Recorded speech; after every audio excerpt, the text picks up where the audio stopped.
You know, I was thinking about Darkseid today. Not just Darkseid, but how apparently he is an aficionado of couches and comfortable chairs, seeing how several times a hero will come home to find Darkseid just sitting there, smiling at them. No sign of how he got in there, nothing is amiss except for Darkseid. Then I really thought about it, and I realized how terrifying that is. Just imagine, you're just getting home from a long day of work, school, or whatever. You're tired, and all you can think about is that piece of cake, pie, cobbler, pastry of your choice that you have waiting in your fridge to make this day worth it. Why does this delicious dessert exist in your fridge? I don't know, man, but I guess that's just how you like to relax. So as I was saying, it was a long day. You got that kick-ass motherfucking cake waiting for you, you have the key ready to unlock your front door, and you use it. As soon as you open your door, the world seems to slow down. The first thing you see is Darkseid. He is sitting in your comfortable chair. His elbows sit comfortably on the armrest as his hands are interlocked in front of him. It's apparent that Darkseid has been just chilling in your favorite chair for a while now. When he sees you, he grins. That granite-like face of his shifts into that evil, terrifying grin. You seem to, unwillingly, walk into your kitchen, next to your fridge. Darkseid walks with you. He doesn't say anything. You only know that if you try to resist his will, it will be the last thing you do.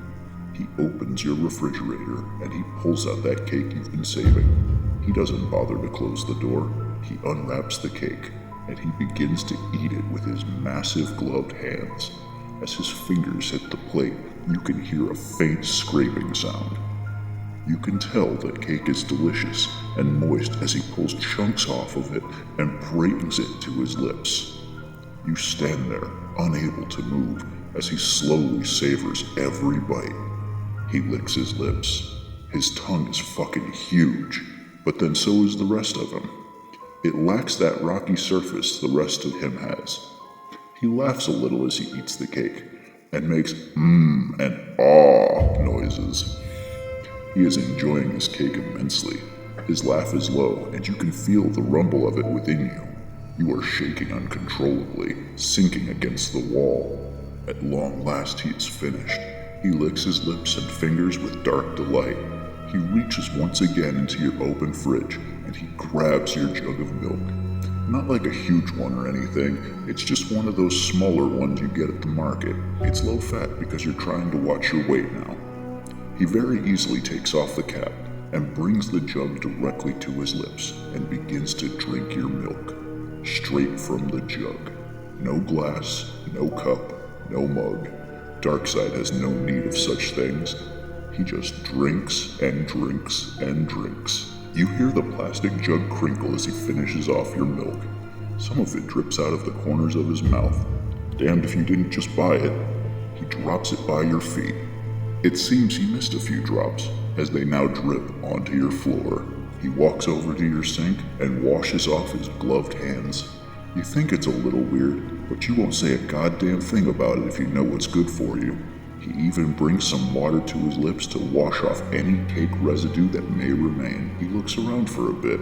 You're out of paper towels. He then sees you again, a little surprised, as if he forgot you were even there. He then walks up to you and uses your shirt to dry off his hands. You fall to your knees in tears of terror. He walks back out of the kitchen when you hear a boom tube crack open in your living room. You manage, at last, to say something. You barely get it out. With a whimper you ask, "Why?"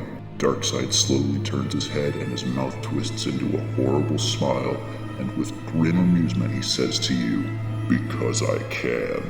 He then walks into the boom tube and back to Apocalypse. You were left a shattered, crying ball on the floor.